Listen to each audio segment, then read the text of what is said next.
오늘은 세상에서 제일 잘 맞는 군용 자동 권총으로 손꼽히는 시그 P210과 그 후속작들인 명품 자동 권총 P20 시리즈의 등장 과정에 이 존 브라우닝이 어떤 영향을 끼쳤는지 간략하게 살펴보자고.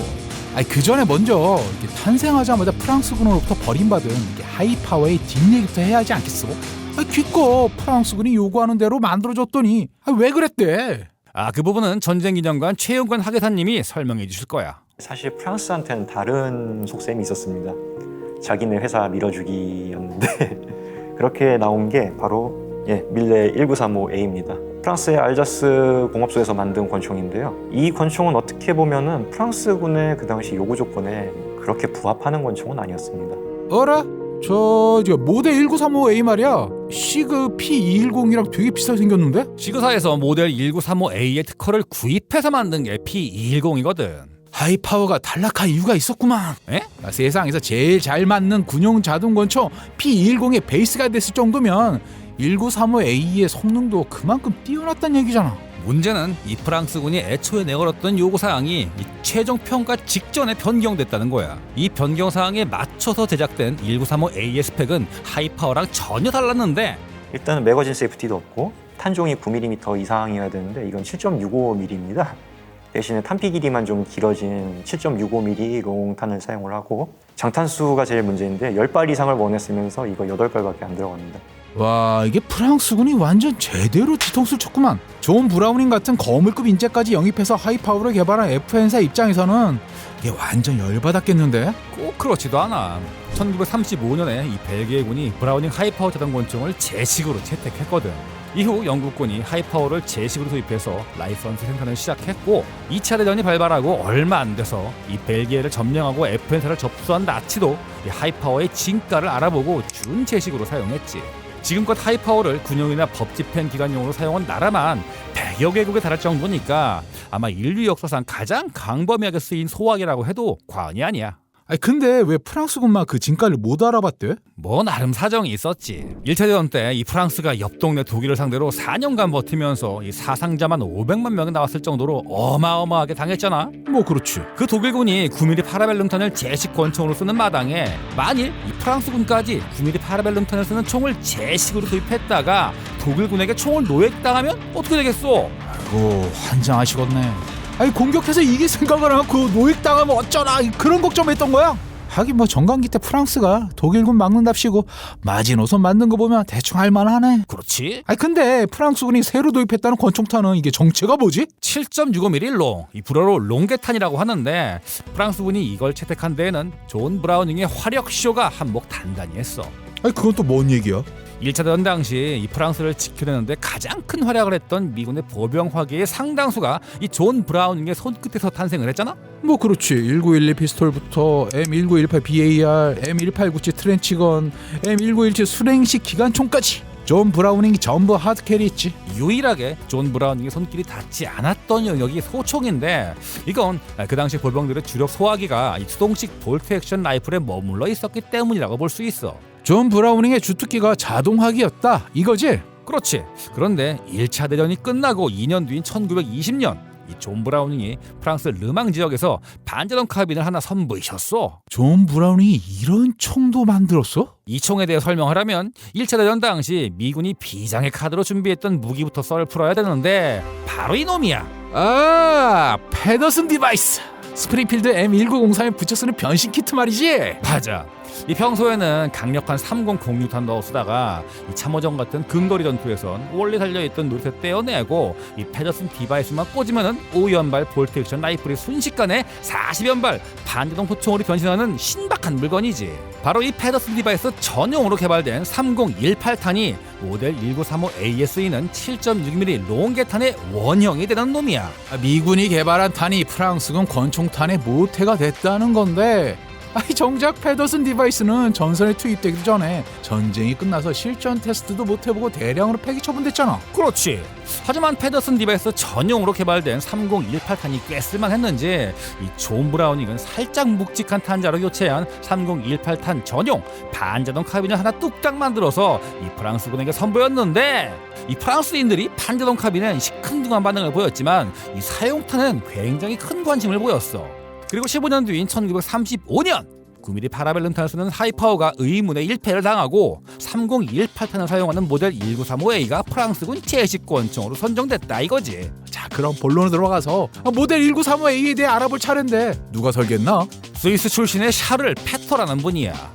이 양반 이력이 좀 특이한데 원래 이 스위스군 육군 중위였어. 그런데 1차 대전이 발발하자 이 프랑스 웨인 부대에 자원 입대했고 이 종전 후 프랑스 시민권을 얻은 다음 프랑스 알자스 공업소에 이 총기 설계자로 입사해서 만들어낸 총이 모델 1935A야. 1935A가 스위스 유전자가 들어간 총이었구만. 그렇지. 일단 내부를 살펴보자면 총열엔 링크가 달려있어. 즉 특허가 만료된 브라우닝식 쇼트리콜 구조를 채택한 셈이지. 뭐 알맹이는 1911 피스톨이랑 똑같네? 뭐 다른 부분도 있는데 1911 피스톨과 하이파워에 장착돼 있던 이 배럴 부싱을 과감하게 생략했지. 배럴 부싱의 역할이 격발 시 총열이 흔들리지 않게 꽉 붙잡아주는 역할인데 이거 생략해도 되나?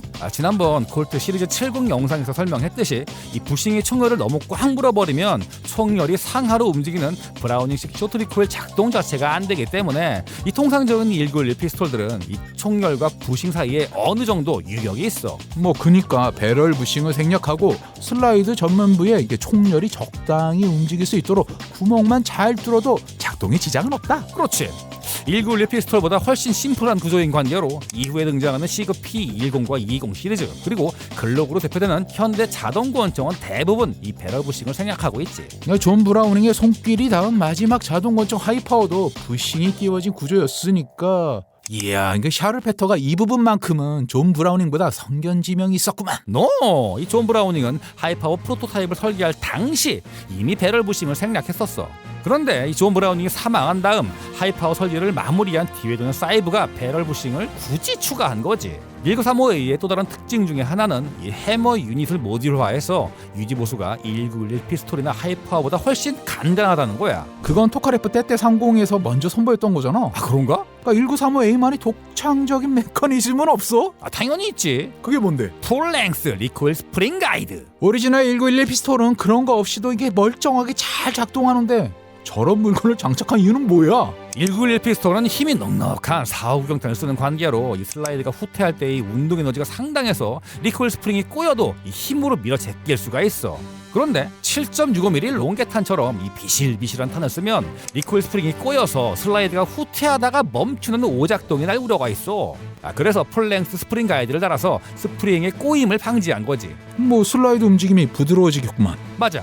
그래서 요즘 나오는 자동 권총은 구경에 불문하고 대부분 리코일 스프링 가이드를 장착하고 있고 IPSC 경기용 피스톨은 이 풀랭스 리코일 스프링 가이드가 기본 중에 기본이지. 그럼 결론적으로 P210이 전설의 명기로 등극한 건 1935A의 메커니즘 덕분이라고 봐야 하나? 1935A의 형태가 이 사격에 유리한 디자인이고 풀랭스 리코일 스프링 가이드가 이 신뢰성 향상에 기여한 건 사실이지만 50야드 거리에서 탄착군이 2인치 이내로 보인다는 P210의 살벌한 명중률의 진짜 비결은 슬라이드와 프레임이 맞물리는 방식의 차이 때문이라고 볼 수 있어. 무슨 말이야? P210의 경우 이 프레임이 슬라이드를 감싸는 방식이고 1935A는 1911 피스톨을 비롯한 대부분의 자동 권총에서 채택하고 있는 슬라이드가 프레임을 감싸는 방식이지. 아니 그거 하나 바꿨다고 명중률이 좋아져? 이유가 뭔데? 프레임이 슬라이드를 감싸는 P210의 경우 슬라이드 외부와 프레임 내부 전체에 레일이 새겨져 있어서 슬라이드와 프레임의 밀착력이 상당히 좋아. 그러니까 밀착력이 좋은 만큼 총열의 고정이 확실해서 명중률이 증가한다? 그렇지. 반면 이 슬라이드가 프레임을 감싸는 1935A의 경우 프레임 레일이 중간에 뚝 끊겨 있어서 이 슬라이드와 프레임의 밀착력이 P210에 비해 뒤처지지. 당연히 명중률도 떨어질 수밖에 없지.